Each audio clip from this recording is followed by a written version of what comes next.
In this video, I'm going to be comparing the Shun Premier 4-inch paring knife and the Global GS7 10 centimeter paring knife.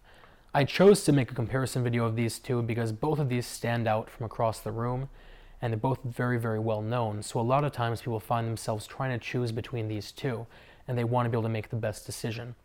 So off the bat, let's talk about similarities. Both of these are handmade in Japan. Both of these are essentially forged knives, which I'll get into in a little bit. And both of them have relatively similar cutting angles, 16 degrees for the Shun, 15 degrees for the Global, which is actually a little bit thinner and a little bit sharper, technically speaking.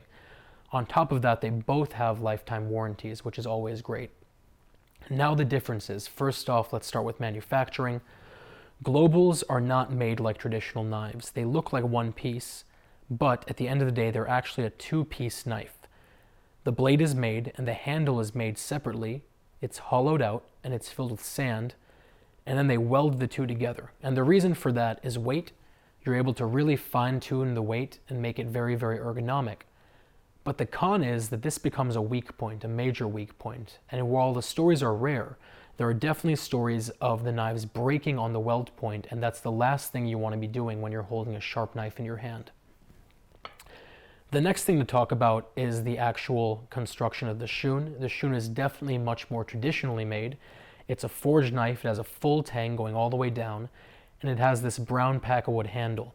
Pakkawood is essentially a compressed resin-filled wood, and that makes it very, very resilient to water damage and to stains and things like that. There's lots of attention and detail on both knives. On the Shun, you have this gold band and the black band. You have this gorgeous Shun logo mashed into the bottom of the knife, which is always really cool. And the Global obviously has this very, very unique design, the golf ball dimples I call them, that are meant to make you have more friction when you're holding the knife, and they really stand out across the room, like I said. So both of these knives have that nice attention to detail. And the next thing to discuss is the actual composition of the knife blade itself.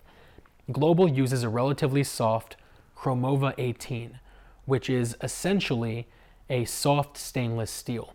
Cromova 18 is a hardness of about 56 to 58, and that means that since it's soft, it can handle abuse relatively well, but it dulls out very quickly.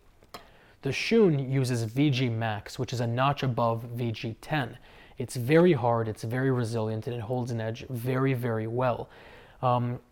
The difference is that with its 61 hardness, it's a little bit more brittle, so you cannot abuse this knife the way you can a normal knife. It's my sort of thought process, though, that you shouldn't be abusing a knife to begin with, so you should be washing it by hand. You shouldn't be using it to pry open cans and stuff, so that's really a moot point, I think. Next thing to discuss is the actual blade itself. The Global, as you see, is just a piece of Cromova 18 that's been shaped into a blade and sharpened,